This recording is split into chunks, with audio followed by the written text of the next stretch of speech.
Welcome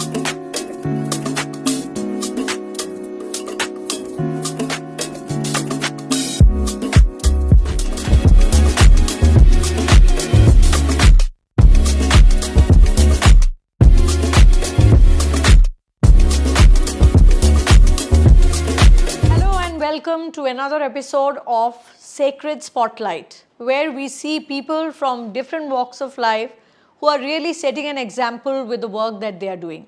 Today we have somebody very special, Mr. Prashant Tiwari, who has been instrumental in running Pioneer as a newsprint and also as a magazine for last 20 years. He is also a passionate student of spirituality. So we'll get to know more about the spiritual aspects of life and what really drawn him into this entire journey of spiritualism. Welcome to the show. Thank you.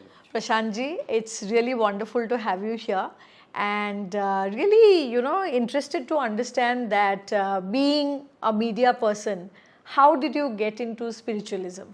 So technically I would say I'm not a media person, I'm just a promoter and not a conventional journalist. But otherwise, yes, I am associated with India's oldest newspaper called The Pioneer. Wonderful. It was established in 1865. Wonderful. So with Bennett and Coleman, Times of India and Pioneer, they are the two oldest newspapers. Okay. And there is another platform which is called Opinion Express. Okay. It is a magazine which is catering for global NRIs and PIOs. Wonderful. So I am promoting, but it has been professional journalists who are running these companies. Excellent. And also, as we were discussing that, like spiritualism is very close to your heart. What does spiritualism really mean to you? So, spiritualism is just cleansing your inside out. It is not any particular philosophy or it is not written in any textbook. Sure. What is spiritualism? It is whatever you feel or whatever your heart feel is good for any human being. It is a spirituality. And worldwide, differently, there are different philosophers who have practiced spiritualism. See, technically, it is slightly different than religion. Okay. Religions are having a confined boundaries. Sure. Whether it is Abrahamic religions, we are talking about the recent times, Jews, Judaism, and Islam and Christianity. All are an offshoot of Hazrat Ibrahim, who had two wives, Sarah and Agar, and then subsequently it has percolated earlier. In Old Testament is Jews, later on Jesus Christ, who developed Christianity. Right. And subsequently, in 6th century, Prophet Muhammad arrived and has started developing Islam. So these are the realms of within a boundary that religion is practiced. Sure. When we say spiritualism, spiritualism doesn't have any time frame. It is practiced since time immemorial. Absolutely. And it has been practiced by everyone, whether it is Sanatan Dharma or the other which I have described.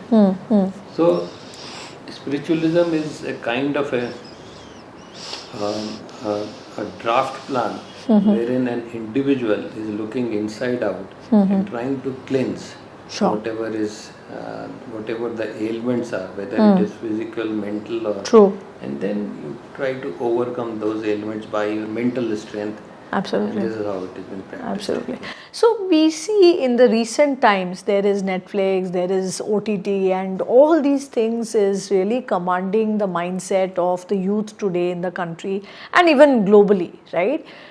So in a phase like this, what is your recommendation for youngsters to practice spiritualism, to feel how it is going to elevate their lifestyle and the way they think about life in general?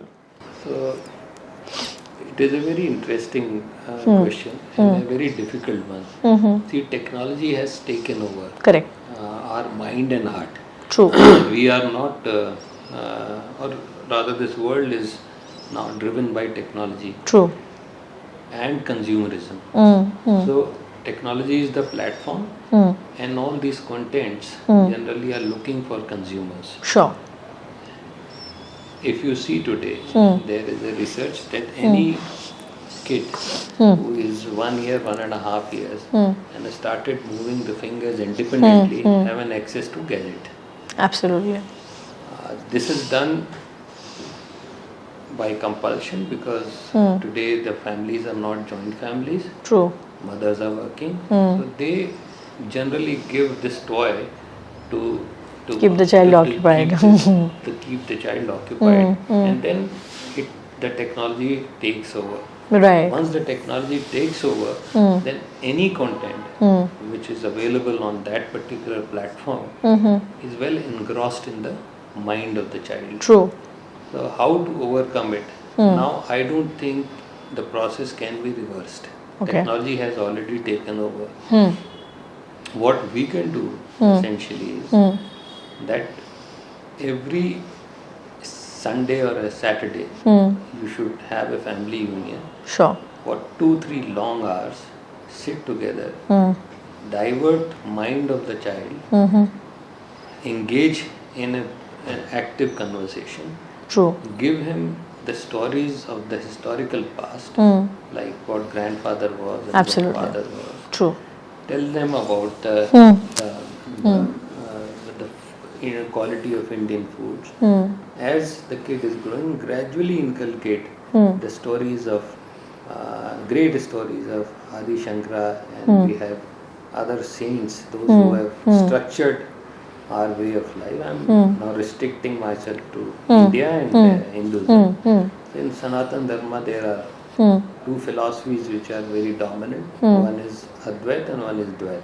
Okay. Advaita is inseparable. God is inseparable. God is inside you. Inside us. Okay. Dvaita is there is a distinction between God and a human body. And you Sure. have to, in order to reach the salvation, you have to practice and serve the God so that you get the wisdom. Okay. Ultimately, both of them are looking for salvation. True. It is called moksha. So, as the kid is very, very bright these days by the excess of these content, Right. by 5, 6, 7, though it is an early age, if you are inculcating through stories these practices, I think some of the things can be mitigated and some of the challenges which you are saying can Sure. be mitigated. Sure. But it is a very, very difficult phase for humanity, and something dramatic has to be done. Otherwise, the way technology is taking over Absolutely. mind of humans, I don't think there will be any structured society left. So, even schools and all, nowadays, of course, with the advent of artificial intelligence and everything, there is more focus on really memorizing information and then reproducing it, right? And very few schools, I can hardly think of any school which is really teaching the values of Hinduism or Sanatan Dharma. So, what is your recommendation if schools had to adopt this in their curriculum? Would it be a good way to inculcate the practices? Well, AI itself is highly detrimental in the growth of any human, because ultimately the push for the mind to learn certain things is now taken over by AI. When you have an instant solution, your mind will not work as to what it used to work, say, about 50 years ago and 60 years ago. Right. So, mind will get blocked and ultimately it will get choked. So, now your second question is about the curriculums, what schools should do. As I said, since technology has taken over and humans are helpless, Sure. so there are no major solutions to it. You cannot say that you can reverse AI. Right. It cannot be used. Sure. It will be used. You have to live with that particular scenario.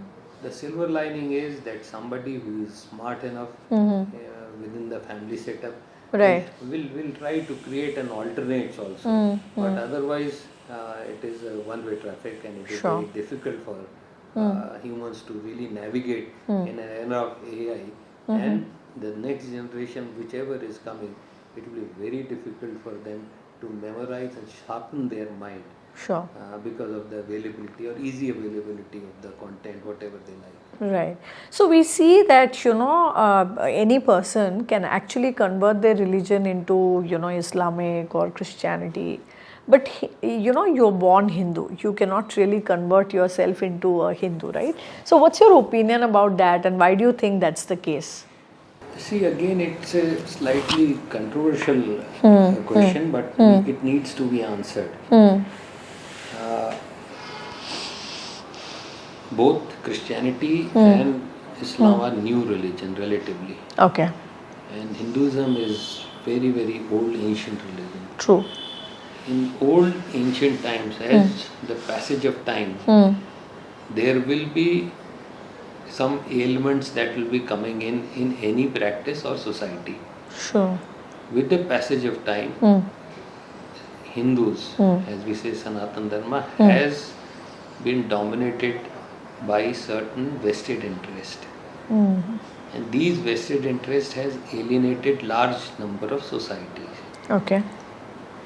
Surprisingly, within no time, Christianity is there since almost like 2400 years, and Right. Islam is like 2000 years. You will find the same problem is emerging there. Christian, you could be only Christian, but now you have Roman Catholic, you have Protestant, Absolutely. you have Spanish Church, you have Pentecost, you have several branches that is coming. Right. So there also there is a monopoly which is getting created, which is alienating large portion of people.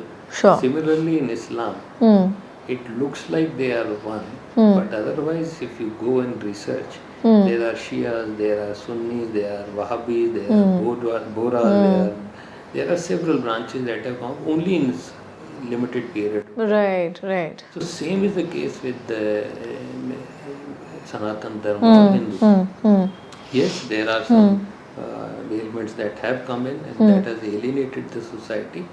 So once this society got alienated, I'm talking again about the Hindus, there are certain people who became at the top of the hierarchy, Right. and there are certain people who are left out of the hierarchy. Sure. Those who are left out of the hierarchy are being targeted by people who are coming from outside. Right. Religion is a quasi-political philosophy. To expand your influence, religion is used in the past also. Recently it is getting used. True. So the vulnerable sections of the society in India are been I wouldn't say targeted, but been approached. Okay. Sometimes by giving lurement, and sometimes by deceiving them, sometimes by for genuine reasons also. Right.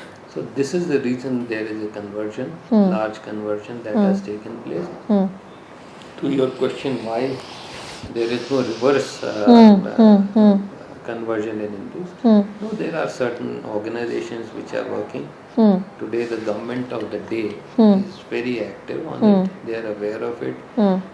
They have blocked a lot of money which was coming from outside. The FCRAs and other provisions have been made very, very stringent. So that free flow of money, see, who will be the target? Naturally it will be poor. Yeah. Not only in India, across the world, yeah. If somebody is rich, he have many options. He will not be vulnerable. So this government is fairly aware. In the last few decades, Right. rather one decade, they have put in stringent conditions. Money is not flowing freely. So conversions to a certain extent are now getting addressed by this current government. And then there are NGOs who are operating. One of the largest NGOs, the RSS, who is trying to mitigate the situation, and they Right. are also doing well. So it has nothing to do with any circumstantial things. It is religion is a theory of expansion of your political mind. Sure. So, and it is used with the financial muscle. Sure. This is how it is working. Yeah. So, what are the most critical values of Sanatan Dharma that one can practice on a day-to-day basis? See, interestingly, Sanatan Dharma has no specific guidelines. It is a very open subject, and it says that whatever you feel like consciously is good, you should practice. Okay. Conscience is very, very important, what your inner conscience is saying. Of course, there are certain spiritual leaders in the past, recent past also, Prashant Tiwari, Vivekanand, and Correct. a lot of others who have given us an idea as to what would be the perfect way of life. And one should read them, one should study them, one should try to follow them. Sure. And then this will lead to a good spiritual way of life. There are no specific guidelines as has been described by any particular theorist. So today we live in a flat, world where we have access to, every possible geography.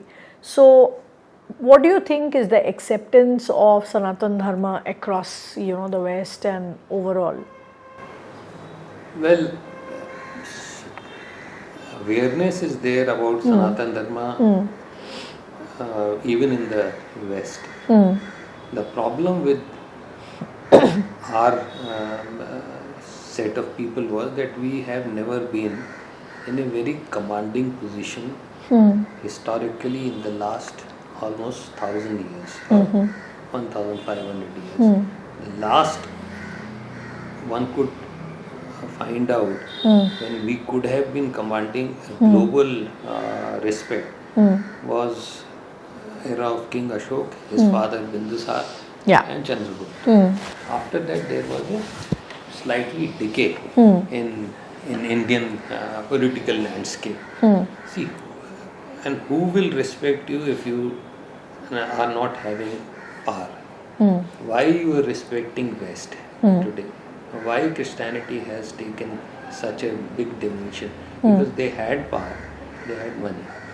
So naturally, somebody who is a common man will get enamored by a situation wherein he could feel that he can also be elevating himself, both consciously as well as financially. Right. So, as far as our set of schemes are concerned, we have been suffering since the last almost like 1500 years. So we couldn't spread how we could have done it otherwise. Right. The philosophies which we are having, another, this is an asset and this is a disadvantage also. Asset is the kind of content which we are having in Vedas, in Rig Veda, Atharva Veda, Upanishads, and subsequently Adi Shankara has developed Advaita, and then Ramanuja, then Madhava, and then Vallabhachari. Correct. Dvaita. This is a very heavy content. When it becomes very heavy content, so who can absorb? Only 1 or 2% people can absorb. Right. On the contrary, if you see, life was made very easy by one book, whether it is Torah, Bible, or Quran. Absolutely. Yeah. So, this is, according to me, has been a fundamental problem. That our content is very rich, but because of its richness and the depth, few can absorb it. Sure. We have not been able to simplify it for a common masses. Right. This has been a fundamental problem, and this is the principal reason why we have not been able to spread across the globe.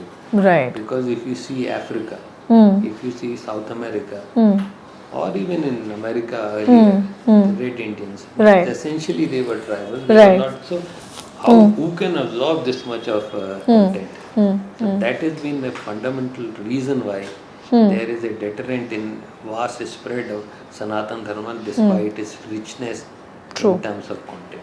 Right.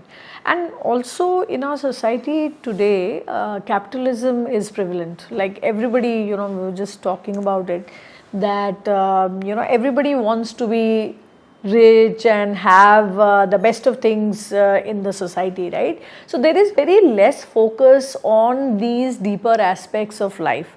So how would you like to, like you have seen the transitions last 20 years, because from a lens of, what should I say, a newspaper and otherwise, you have seen the transitions in these 2 decades. So what's your opinion? Why is this happening, and is it for the good? See, again, there are 2-3 things which we have to analyze. Till date, there is no perfect system that is available in the world to govern. Right. Whether it is capitalism, socialism, communism, there is no perfect system. True. There are weaknesses in capitalism, there are weaknesses in socialism, Absolutely. and there are weaknesses in Communism. So, just merely to say that because of capitalism, the society is suffering may not be a correct statement.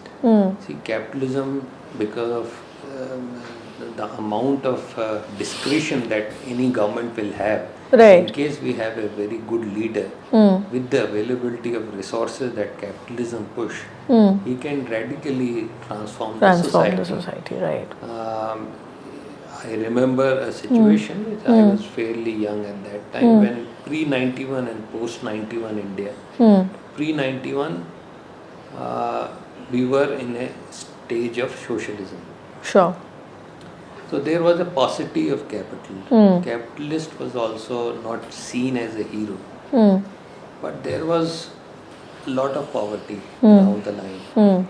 There was a lot of distress in the society. True.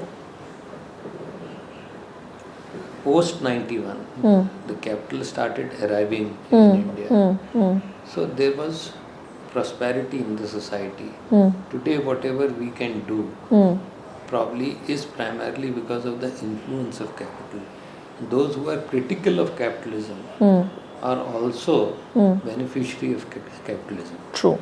See, it is very fashionable to criticize, say, either capitalism or capitalist. True.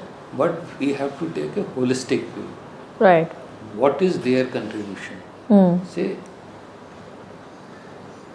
capitalist also can be criticized, but if he is a genuine capitalist, his contribution will be evaluated in terms of what he is giving back to the society. Correct.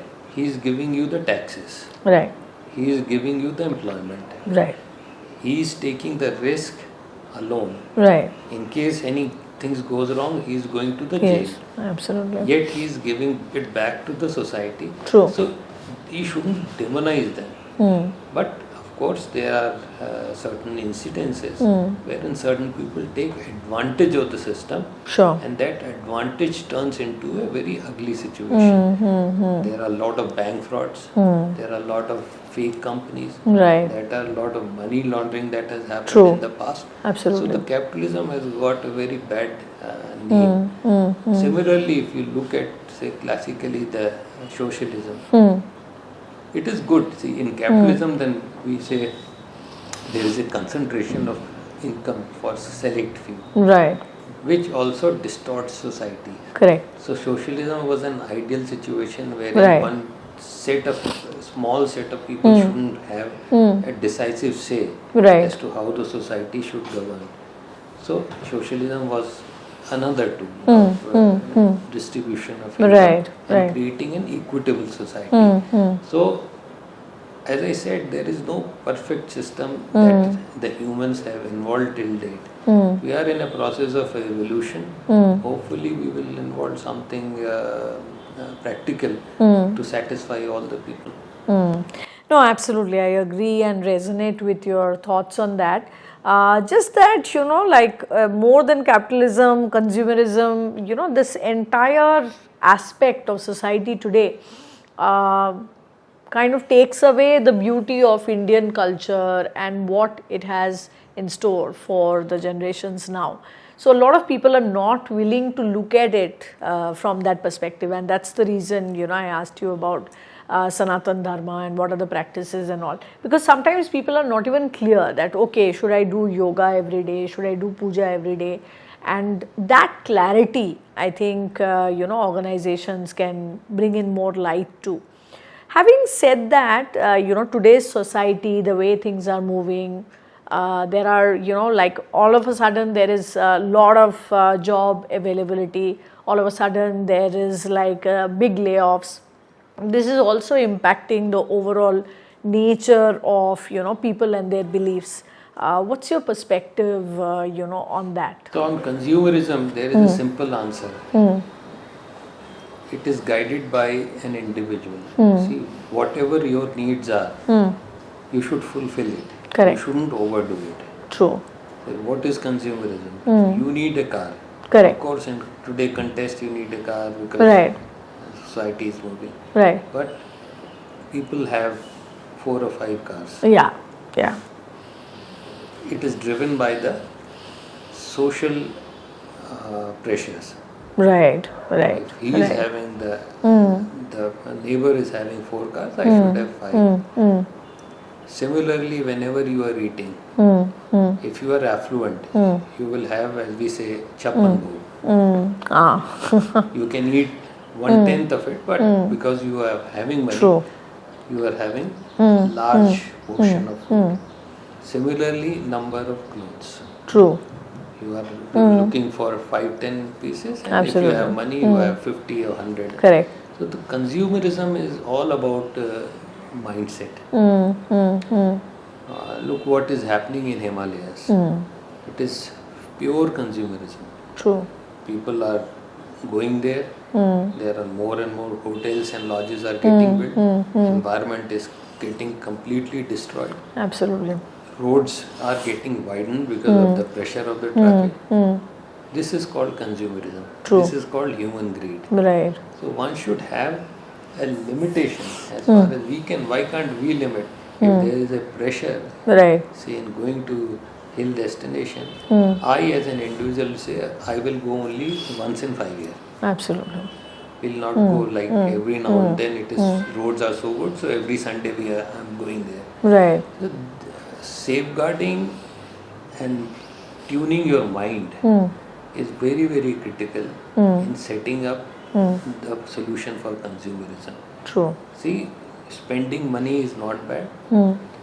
Leading good life is not bad. Right. But you have to think of others also. Overindulgence can be a problem. Yeah. So if you are going to hill stations, you are not only giving suffering to the people who are living in hill stations True. by sheer development that is going on. Right. This is a pure destruction of environment. Right. So all these things are to be inculcated in every individual. I think this is a good answer for your question. When we are talking about consumerism, we should look at ourselves and see what best and how best we can avail whatever capital we have and think of others also. Absolutely. So, do you think spiritualism also can be an answer to kind of bring in that balance in life? Spiritualism is the only answer. It is not the answer, it is the only answer. Once you bring contentment in your mind and heart, then you are a contented person. Absolutely. See, you will be very happy in reading a book, sitting wherever you are. Right. As you will be enjoying going to a hill station or going to France or London. Right. See, it is a pure state of mind. So, spiritualism gives you an option of being happy wherever you are. If you are sitting in the heart of Delhi and you are seeing the trees outside, you can relish as much as you are going to any hill station or any clean city, so-called clean city like Switzerland or any country. True. So, spiritualism is the answer. It gives you a contentment, and it is vital for the humans to practice spiritualism, because there is a study which is a very interesting study, and you and your viewers should know that this earth, what we call the mother earth, the available resources, natural resources, water, air, the food it can produce is just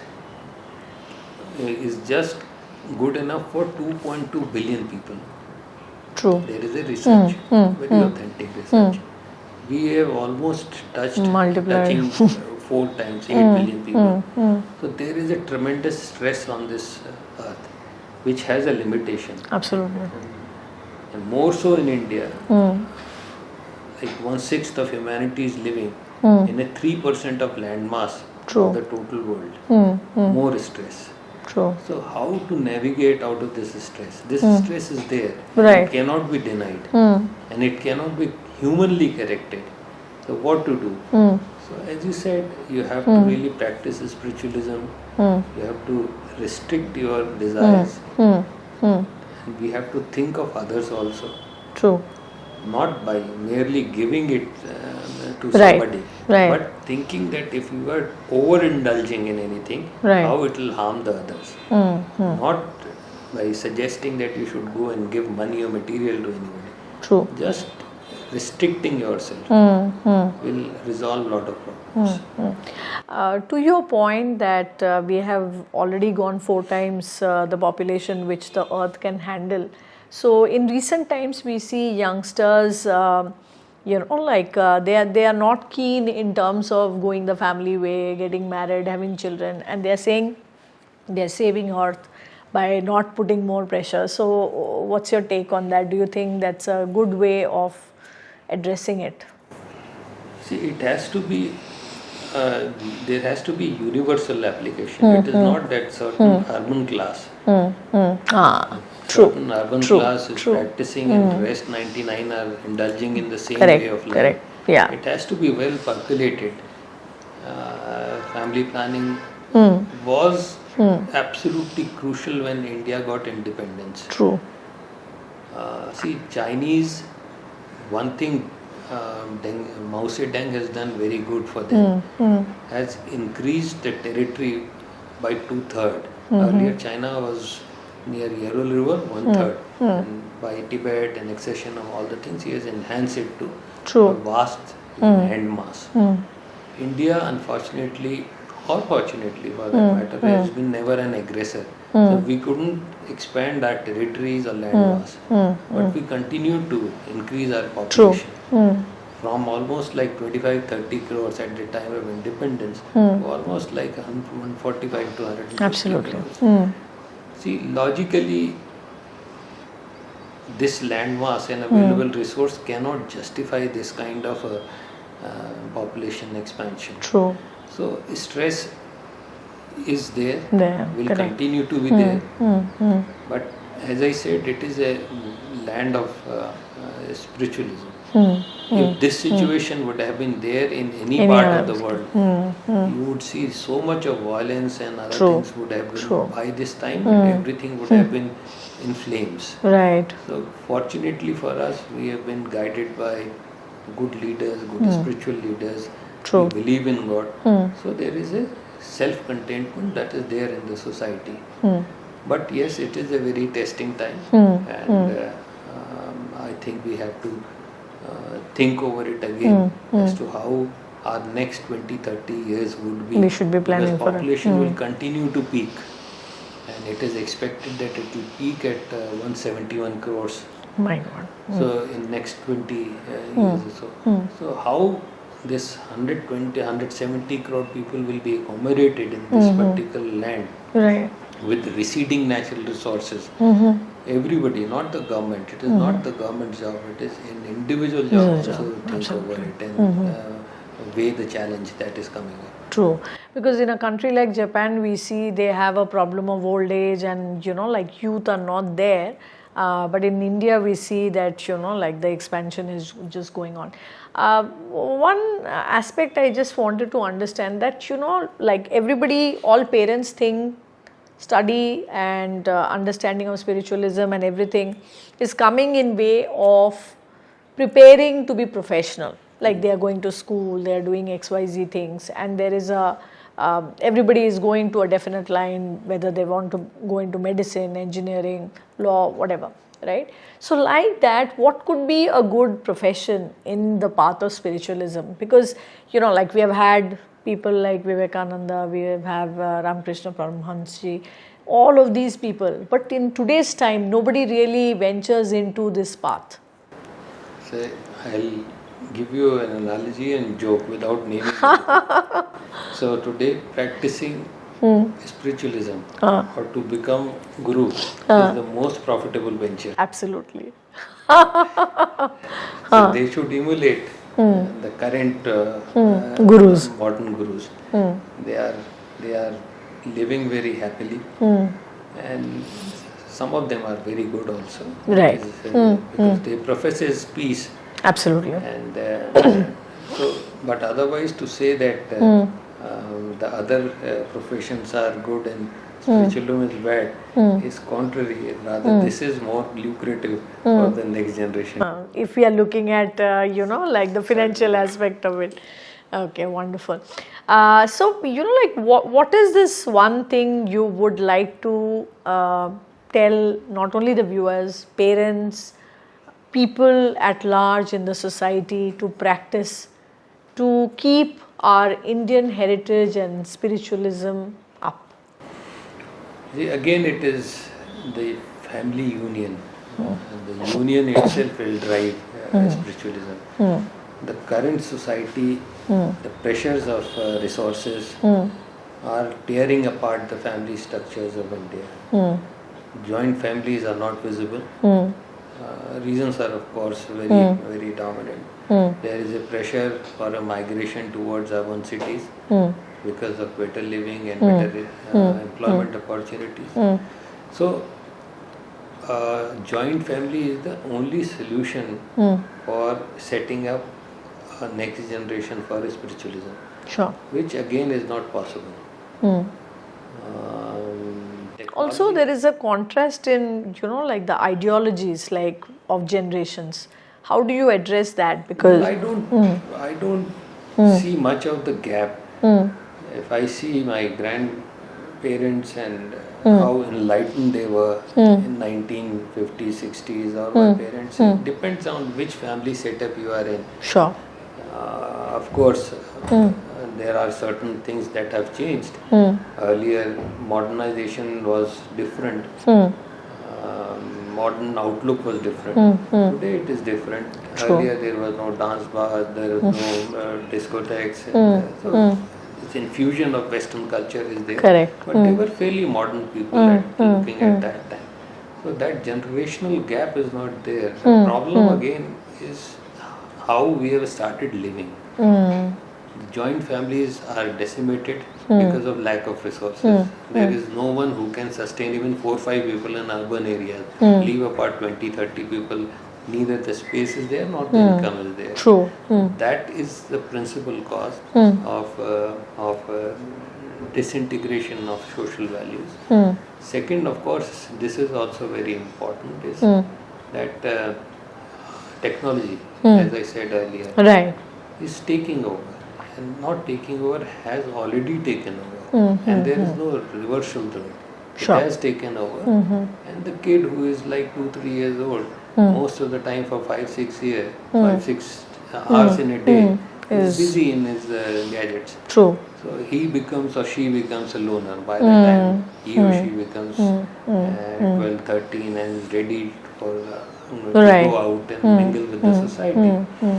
So this is a fundamental problem, and I don't think it can be addressed so easily, except as I said, you should have a family union and try to mitigate the effect what these things are bringing in. Okay.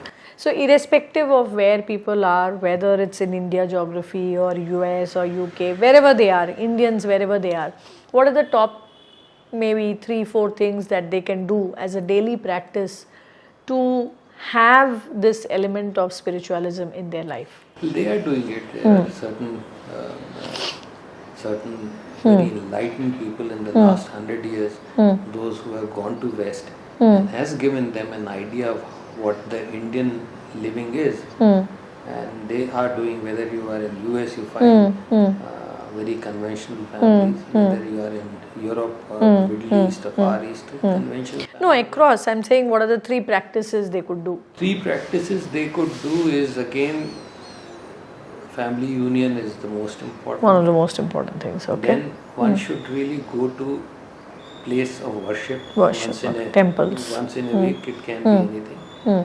And then the most important thing that is mentioned, and it has reached out to the masses from Abrahamic religion, is the charity.